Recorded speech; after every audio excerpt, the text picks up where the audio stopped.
হীরা বুলবুলের পুত্র চন্দ্রনাথকে ভর্তি করা উপলক্ষে হিন্দু কলেজ ভেঙে যায়। বারবণী তার সন্তানকে গ্রহণ করার জন্য শহরের গণ্যমান্য অভিভাবকরা নিজেদের সন্তানদের এ কলেজ থেকে সরিয়ে নিয়ে গিয়ে পৃথক কলেজ স্থাপন করেছিলেন। গৌরব উজ্জ্বল ঐতিহ্যবাহী হিন্দু কলেজের হীন দশা দেখে কর্তৃপক্ষ অচিরেই তাদের ভ্রম বুঝতে পারেন এবং তা শুধরে নেবার জন্য বিনা আড়ম্বরে এক কথায় কুকুরের মতন চন্দ্রনাথকে দূর করে তাড়িয়ে দেন। নানা প্রকার প্রলোভন দেখিয়ে প্রাক্তন ছাত্রদের ফিরিয়ে আনারও চেষ্টা চলতে থাকে। ছাত্ররা ফিরে আসতেও শুরু করে এবং নবপ্রতিষ্ঠিত মেট্রোপলিটন কলেজটি ভেঙে যায়। কিন্তু হিন্দু কলেজ তার আগেকার রূপ আর ফিরে পেল না। হীরা বুলবুল আর তার পুত্রের ঘটনায় প্রভাব মুছে ফেলা সহজ নয়। হিন্দু কলেজের নিয়মকানুনের আমূল সংস্কার করার বিশেষ প্রয়োজনীয়তা অনুভব করলেন অনেকেই এবং তারই পরিণতিতে হিন্দু কলেজ রূপান্তরিত হল প্রেসিডেন্সি কলেজে। এই প্রেসিডেন্সি কলেজ চলে এলো পুরোপুরি সরকারি ব্যবস্থাপনায়। জাতি ধর্ম নির্বিশেষে সকল ছাত্রেরাই এখানে প্রবেশের সুযোগ পেল। এর স্কুল শাখাটির নাম অবশ্য রইল হিন্দু স্কুল। অন্যান্য স্থানে আরও কলেজ স্থাপিত হয়েছে এবং ছাত্র সংখ্যা দ্রুত বাড়ছে বলে প্রেসিডেন্সি কলেজকে কেন্দ্র করে কলকাতায় একটি বিশ্ববিদ্যালয় স্থাপনেরও উদ্যোগ চলতে লাগলো। হিন্দু কলেজের অনেক প্রাক্তন ছাত্রই পড়াশোনা করতে লাগলো প্রেসিডেন্সি কলেজে, কিন্তু চন্দ্রনাথের পক্ষে আর ফিরে আসা সম্ভব হলো না। এই রকম জীবন থেকে সে চলে গেছে অনেক দূরে। এর মধ্যে তার এমনই পরিবর্তন হয়েছে যে তাকে দেখে আর সহজে চেনার উপায় নেই। ক্রোধে ক্ষোভে অভিমানে সে মাতৃ সান্নিধ্য ছেড়ে অনেক আগেই পথনিবাসী হয়েছে। রাত্রিকালে যাদের মাথার উপর ছাদ থাকে না, যাদের দুবেলা নিশ্চিন্ত অন্ন নেই, তাদের সব সময় একটা লড়াইয়ের মনোভাব রাখতে হয়। প্রায় অধিকাংশই এই লড়াই চালিয়ে যায় নিয়তির সঙ্গে। মাত্র দু একজনই বাস্তব যুদ্ধে জয়ী হয়। মায়ের কাছে চন্দ্রনাথ ছিল অতি আদরের সন্তান। ননি মাখন খাওয়া শরীর, কখনো কোনো কষ্ট ভোগ করেনি। জেদের বশে পথে নেমে আসায় সে সব রকম দুঃখ কষ্টকে অগ্রাহ্য করতে শিখেছে। পরিবেশ অনুযায়ী রূপান্তরিত হয়েছে তার শরীর। কৈশোর ছাড়িয়ে সে এখন যৌবনে উত্তীর্ণ। হঠাৎ অনেক লম্বা হয়ে গেছে, কণ্ঠস্বর বদলেছে, মাথায় বড় বড় চুল, চিবুকে দাড়ির রেখা। তার নামও এখন আর চন্দ্রনাথ নয়, শুধু চাঁদু বা উচ্চারণ বৈগুণ্যে চেঁদো। প্রথম কিছুদিন সে শারীরিক পরিশ্রমের বিনিময়ে আহার সংগ্রহ করত। এখন তার থেকে সহজতর উপায় পেয়েছে। এখন তার ডেরা নিমতলা শ্মশান ঘাটে। মানুষের জীবিকার এমনই বৈচিত্র্য যে কিছু মানুষ শ্মশানে মৃতদেহগুলিকে অবলম্বন করেই চমৎকারভাবে নিজেদের বেঁচে থাকার উপাদান সংগ্রহ করে নেয়। শুধু চণ্ডাল নয়, আরও কিছু কিছু লোক থাকে যাদের ওপর নির্ভর করতেই হয় মৃতের আত্মীয় স্বজনদের। কাঠ সংগ্রহ করা, পুরুত ডেকে আনা থেকে শুরু করে আরও বহুবিধ কাজ থাকে। চাঁদু এখন ছোটোখাটো একটি দলের নেতা। এই নেতৃত্ব তাকে অর্জন করতে হয়েছে। বনের মহিষের পালের মধ্যে একটি করে নেতা মহিষ থাকে। কোনো আগন্তুক মহিষ দেখলেই সেই নেতা মহিষটি লড়াই করে তাকে তাড়িয়ে দেয়। কখনো বা আগন্তুক মহিষটিই জেতে এবং তারপরই সেই পালটির নেতা হয়ে যায়। দুনিয়ার সর্বত্র এই নিয়মই চলছে। নিমতলা শ্মশান ঘাটে পরগাছাদের দলে চাঁদু সহজে স্থান পায়নি। বেশ কয়েকবার মার খেয়ে তাকে পালাতে হয়েছে সেখান থেকে। তারপর একদিন সে ওই দলের নেতা ফকিরের সঙ্গে মারামারি করতে করতে দুজনে একসঙ্গে গড়িয়ে পড়ে যায় জলে। সেই জলের মধ্যে ফকিরের ঘাড়টা চাঁদু ঠুসে ধরে থাকে বেশ কিছুক্ষণ। ফকির সেবার মারা যায়নি বটে, কিন্তু দেখা গেল যে তার ডান হাতটি ঠুঁটো হয়ে গেছে। চাঁদু তার হাতটি এত জোরে পিছ মোড়া করে ধরেছিল যে মটমট করে তার হাড় ভেঙে যায়। এসব বৎসরখানেক আগেকার ঘটনা। এখন চাঁদুর কোমরে একটা ছুরি গোঁজা থাকে। মাথায় লাল কাপড়ের ফেটটি বাঁধা, হাতে একটি ডান্ডা। ইচ্ছে করেই সে তার চেহারাটি ভয়ঙ্কর করে রেখেছে। মৃতদেহ নিয়ে কোনো একটি দল এসে পৌঁছলেই চাঁদু তার দলটি নিয়ে ঘিরে দাঁড়ায়। তার অনুমতি ছাড়া কোনো ডোমও কাছে এগোয় না। কেমন ধারার দাহ হবে, চন্দন কাঠ না জারুল কাঠ, কতখানি ঘি আর কর্পূর, 4 ঘন্টা চিতা না 6 ঘন্টা চিতা, এইসব বিষয়ে আগে ঠিক করে নিতে হবে চাঁদুর সঙ্গে। মৃতের গায়ের জামাকাপড়, খাট, পালঙ্ক এসবও প্রাপ্য চাঁদুর দলের। পোস্তার বাজারে এগুলো ভালো দামে বিক্রি হয়। অবশ্য বিক্রির জন্য এসব নিয়ে চাঁদুদের পোস্তার বাজার পর্যন্ত যেতে হয় না, সেখান থেকেই নিয়মিত ফোড়েরা আসে। তেমন শাঁসালো মরা তো আর রোজ আসে না, মাসে 2 মাসে 2টি একটি। হেঁজিপেজি ধরনের লোকই বেশি মরে। তারা অল্প কাঠে কোনো রকমে মুখাগ্নি করে আতপোড়া সব জলে ভাসিয়ে দেয়। সেসব ক্ষেত্রে ওই অর্ধদগ্ধ দেহ বহন করে জলে ফেলার মজুরি আদায় করে চাঁদুর দল, যার কাছ থেকে যেমন পাওয়া যায়। চাঁদুর একটা বিশেষ শখ আছে। চিতায় কিছুক্ষণ জ্বলবার পর একটা সময় শবের মাথাটা জোরে জোরে লাঠির বাড়ি মেরে ফাটাতে হয়, নইলে ওই জিনিসটি সহজে পড়ে না। এই কাজটি চণ্ডালদের বদলে চাঁদু নিজে নেয়। গাঁজার নেশায় চক্ষু লাল, কপালে লাল কাপড়ের ফেটটি, হাতের প্রকাণ্ড লাঠিটা ঘুরিয়ে চাঁদু লাফিয়ে লাফিয়ে দমাস দমাস করে মারে। খুলিটা চৌচির হয়ে যখন ছিটকে বেরোয় ঘিলু, তখন তার মুখে হাসি ফুটে ওঠে। তখন তাকে দেখায় কাল ভৈরবের মতন। তখন তাকে দেখলে কে বুঝবে যে একদিন এই লোকটির মাথাতেই শেক্সপিয়ার, বাইরন, কালিদাসের কবিতার লাইন গজগজ করত। এই তো পাথুরে ঘোটার মল্লিক বাড়ি ছোটবাবুর সব এসেছিল গত মাসে, আর পরশু এসেছিল বাগবাজারের বসেদের অকাল মৃত সেজ ছেলেটি। চাঁদুই তাদের মস্তক চূর্ণ করেছে। যখন চিতা জ্বলে না, শ্মশান জনশূন্য, তখন চাঁদু তার দলবল নিয়ে বসে থাকে জলের ধারে, হাতে হাতে ফেরে গাঁজার কলকে। তখনও তাদের একটা কাজ থাকে, যতই গল্পে মেতে থাকুক তাদের চোখ থাকে স্রোতের দিকে। হীরা বুলবুলের কাছ থেকে একটি গুণ পেয়েছে চাঁদু, তার গানের গলাটি খাসা। নানান উৎসবে বাবুরা গঙ্গায় প্রমোদ তরণী নিয়ে বাইজিদের গান শুনতে শুনতে যায়।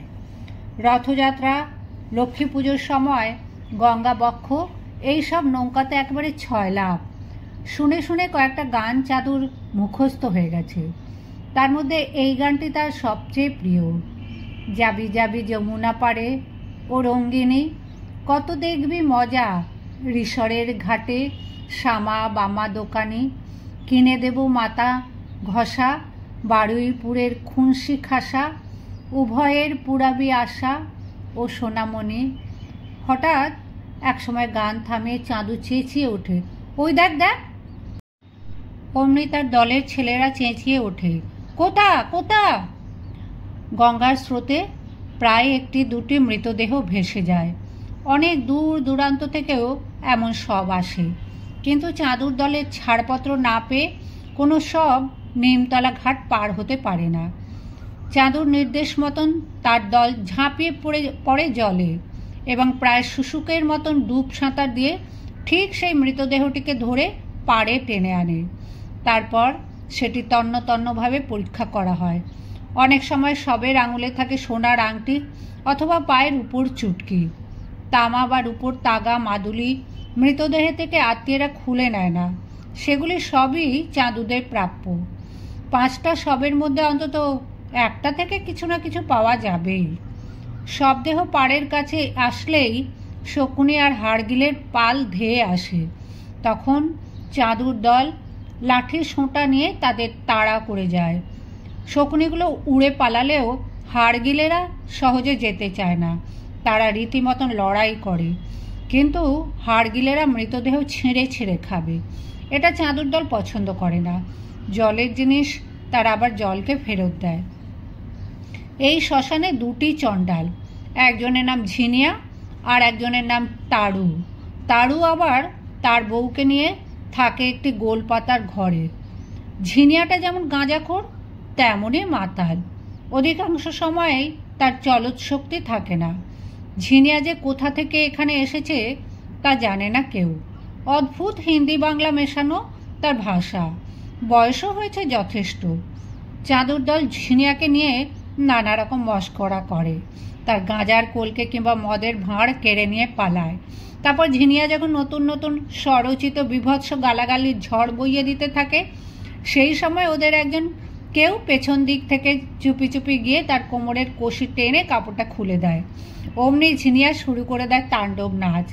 এই নিয়ে বেশ সময় কাটে। তারু সেই তুলনায় বেশ শান্ত ও গম্ভীর। বয়সে 40-এর বেশি না। কালো কুচকুচে শরীর, মাথার চুল তেল চুকচুকে। তাকে দেখে কেউ চণ্ডাল বলে মনে করবে না। কিন্তু ঝিনিয়ার চেয়ে তারু কাজে অনেক বেশি দক্ষ। তার বউয়ের নাম মতিয়া। কিছুদিন আগেও সে ইংরেজি পাড়ায় মেথরানি ছিল। কোন মন্ত্র বলে যে সে মতিয়াকে বিয়ে করে এই শ্মশানে রাখতে পেরেছে তা তারুই জানে। মতিয়ার সঙ্গে চাঁদুর দলের সকলের বেশ ভাব আছে। হয়তো তারু স্নান টান করে খেতে বসেছে, এমন সময় কোনো একটা বড় দল এসে উপস্থিত হলো। ঝিনিয়া অচৈতন্য হয়ে পড়ে আছে। তারুকেই আসতে হবে। অভুক্ত অবস্থাতেই তারু চলে আসে। মৃতের আত্মীয় স্বজনদের কান্নাকাটি পর্বে সে ভাবলেশহীন মুখে দাঁড়িয়ে থাকে একপাশে, নিজের লাঠিটিতে ভর দিয়ে। তারপর মুখাগ্নি হয়ে গেলে সে সাজানো চিতার তলায় ভালো করে আগুন জ্বেলে দিয়ে আবার খেতে চলে যায়। খাওয়া সেরে আঁচিয়ে ভেজা মুখেই সে ফিরে এসে সবের পা মুড়ে দেয়। মতিয়ার সঙ্গে মাঝে মাঝে প্রচণ্ড ঝগড়া বেঁধে যায় ঝিনিয়ার। তারুর বউ আছে আর তার নেই, এটা মাঝে মাঝে ঝিনিয়া সহ্য করতে পারে না। এক এক রাত্রে সে তারুর গোলপাতার ঘরে জোর করে ঢুকে পড়ে। তারু কিছু বলে না, মতিয়াই সব ব্যবস্থার ভার নেয়। ঠেলতে ঠেলতে সে ঝিনিয়াকে ঘরের বাইরে নিয়ে আসে। তারপর তার বাপান্ত করতে করতে একটা পোড়া কাঠ তুলে নিয়ে তাকে পেটায়।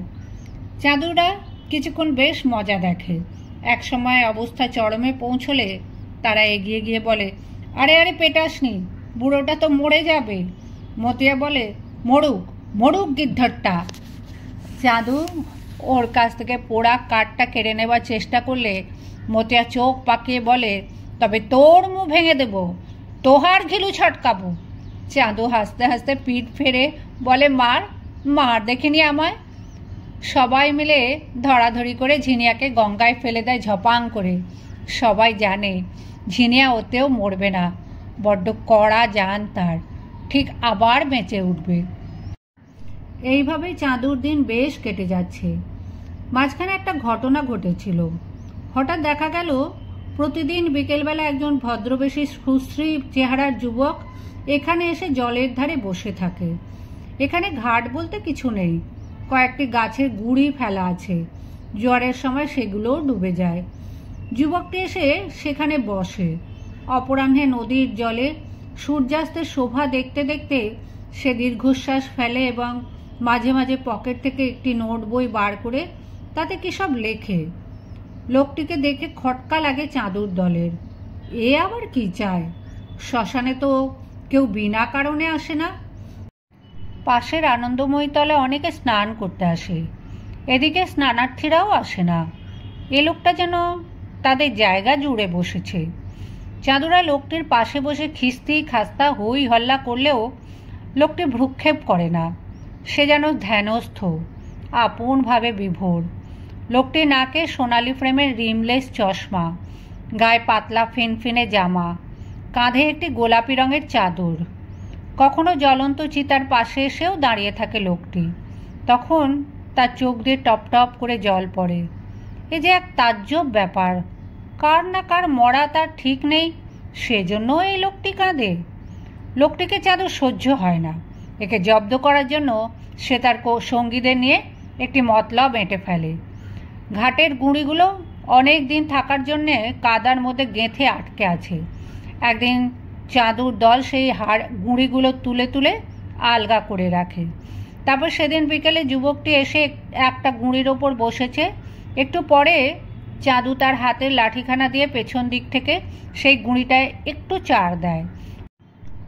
অমনি লোকটি সমেত গুঁড়িটি গড়িয়ে চলে জলের দিকে। ধ্যান ভেঙে যুবকটি দুহাত তুলে উচ্চ কণ্ঠে বাবারে মারে গেলুম রে বলে চেঁচিয়ে ওঠে এবং শটান গিয়ে পড়ে জলের মধ্যে। বোঝাই যায় যুবকটি সাঁতার জানে না। জলে পড়ে সে দু একবার মাত্র বাঁচাও বাঁচাও বলতে পারে, তারপর হাবুডুবু খায়। যথেষ্ট নাকানি চোবানের পর যুবকটি যখন স্রোতের টানে পড়তে যাচ্ছে, সেই সময় চাঁদুরদা লম্ফ দিয়ে পড়ে তাকে উদ্ধার করে নিয়ে আসে। সুদৃশ্য বস্ত্র পরিহিত যুবকটিকে এখন দেখায় ভিজে বেড়ালের মতন চোপসানো। দম নিতে তার খানিকক্ষণ সময় লাগে। তারপর সে অত্যন্ত কোমল কণ্ঠে জিজ্ঞেস করে, তোমরা এমন কেন করলে ভাই? চন্দ্রনাথের দল হো হো করে হেসে ওঠে। লোকটি হাত জোর করে আবার সেই রকম একই কণ্ঠে বলল, ভাই তোমরা কেন এমন করলে? আমি কি দোষ করেছি? চাঁদুর এক স্যাঙাত নাড়া তার কাছা টেনে খুলে দেওয়ার চেষ্টা করলো। লোকটি তখন মুক্ত কচ্ছ অবস্থায় কোনো রকমে মান বাঁচাবার জন্য চোঁ চাঁ দৌড় মারল। চাঁদুর দলের কাছে এটা নির্মল আনন্দের ব্যাপার। নাড়া হাসতে হাসতে বলল, ও বক চৈতন আর কোনো দিন এদিকে আসবে না। চাঁদু বলে, আসবে আসবে, সব বেটাকেই আসতে হবে। এমন ঘাঁটে আগলে রেখেছি যে সব বেটাকেই আসতে হবে একদিন না একদিন। সব বেটার মাথা ফাটাবো। এর চেয়ে অনেক বেশি রোমহর্ষক ঘটনাও ঘটে মধ্যে মধ্যে। এক রাতে ফেনিক দিয়ে জ্যোৎস্না ফুটেছে আর বাতাস বইছে এলোমেলো। এমন রাতে গাঁজার নেশা বড় ভালো জমে, আর তার সঙ্গে চেল্লামেলি গান। অশ্বত্থ গাছটার গায়ে একটা গোল পাতার মাচা বেঁধে চাঁদু তার দলবল নিয়ে বসে থাকে। কিন্তু গান গাইবার উপায় কী? তার মধ্যে ঝিনিয়া এসে দারুণ হাল্লা লাগিয়ে দেয়। ছেলেদের চড় চাপাটি খেয়েও সে থামতে চায় না। সেই সময় চারজন লোক একটা শবের খাট বয়ে নিয়ে এসে শ্মশানতলায় সেটি নামিয়ে রেখেই দৌড় লাগায়। চাঁদু ঠিক দেখে ফেলে, তার সাগরেদদের বলে, আরে আরে লোকগুলো কোথায় গেল দেখ তো। ন্যাড়া খানিকটা এগিয়ে গিয়ে উচ্চ কণ্ঠে জানায়, ব্যাটারা ভেগে যাচ্ছে ওস্তাদ। সবাই হৈ হৈ করে তাড়া করে যায় সেই সব যাত্রীদের, কিন্তু তারা দিক বিদিক শূন্য হয়ে ছুটে পালাচ্ছে। তাদের ধরা যায় না। অনেকের ধারণা এই নিমতলা শ্মশানে দুটো ভূত আছে, সেই জন্য রাত বিরেতে ভাড়া করা শ্মশান যাত্রীরাও সহজে এদিকে আসতে চায় না। ওরা কি ভূতের ভয়েই পালালো, অথবা ওদের কাছে ঘাট খরচা নেই? চাঁদু তার দলবল নিয়ে ফিরে আসে মরার খাটের কাছে। পরিষ্কার চাঁদের আলোয় দেখা যায় চাদর দিয়ে ঢাকা এক আলুলায়িত কুন্তলা গৌরবর্ণা যুবতীর মুখ। মনে হয় যেন জীবন্ত, চোখ দুটি সম্পূর্ণ খোলা। চাদুর মনে হলো সেই চোখ দুটি যেন তারই দিকে চেয়ে আছে। চাদরখানি একটুখানি সরাতেই এক দৃশ্য দেখে চাঁদু এবং তার সঙ্গীরা শব্দ করে আঁতকে ওঠে। যুবতীর নগ্ন বুকের ঠিক মাঝখানে একটি ছুরি বাঁধা, তখনও সেখানে থকথকে রক্ত জমে আছে। প্রতিদিন নানা রকম মৃতদেহ দেখলেও চাঁদুর সঙ্গীরা ভয় পেয়ে যায়, সবাই সরে যায় দূরে। একজন বলে, কোনো বড় ঘরের মেয়ে খুন করেছে। অপর একজন বলে, রেন্ডি রেন্ডি। আর একজন বলে, বেঁচে আছে, এখনো বেঁচে আছে। চাঁদু কাছে গিয়ে ঝুঁকে মেয়েটির গাল ধরে এপাশ ওপাশ নাড়িয়ে দেয়। জীবনের কোনো লক্ষণ তাতে প্রকাশ পায় না। নাড়া এক টানে সরিয়ে দেয় চাদরটা। এবার আরও বিস্ময়ের পালা। যুবতীটির অঙ্গে এক টুকরো বস্ত্রও নেই। কয়েক মুহূর্ত ওরা চুপ করে থেকে পরস্পরের দিকে চায়। এমন সুন্দর নারী দেহ ওরা কখনো চোখে দেখেনি। চাঁদের আলোয় সেই শরীর যেন আরও অপার্থিব দেখায়। হঠাৎ নাড়া একটা উৎকট চিৎকার করে ঝাঁপিয়ে পড়ে সেই যুবতীর শরীরের উপর। পাগলের মতন সেখানে মুখ ঘষতে থাকে। কি করছিস, কি করছিস বলে চাঁদু তার চুলের মুঠি ধরে তাকে তোলবার চেষ্টা করে, কিন্তু ন্যাড়া কিছুতেই উঠবে না। শেষ পর্যন্ত চাঁদু এক লাথিতে তাকে ছিটকে ফেলে দেয়। তখন আরও দুজন ঝাঁপিয়ে পড়ে সেই মৃতদেহের ওপর। চাঁদু তাদেরও সারাবার চেষ্টা করে, কিন্তু সবাই যেন উন্মত্ত হয়ে উঠেছে। কেউ আর তার কথা শুনতে চায় না। ন্যাড়া উঠে এসে বলে, তুমি সরে যাও ওস্তাদ। বাকি সবাই একেবারে পথের ছেলে, কিন্তু চাঁদুর একসময় বাড়ি ছিল। সেই জন্য এই বিভৎসতা সে ঠিক সহ্য করতে পারে না। সে একাই চেষ্টা করে সবাইকে সরিয়ে দেবার, কিন্তু এই উপলক্ষে যেন তার দলে একটা বিদ্রোহ দেখা দিল। কেউ তাকে আর মানছে না। অবিলম্বে বিদ্রোহ দমন করবার জন্য চাঁদু বিশেষ একজনকে টেনে নেয় এবং নিজে ছুরিটা তার গলায় চেপে ধরে বলে, একদম শেষ করে দেবো, সব কটাকে আজ খতম করব।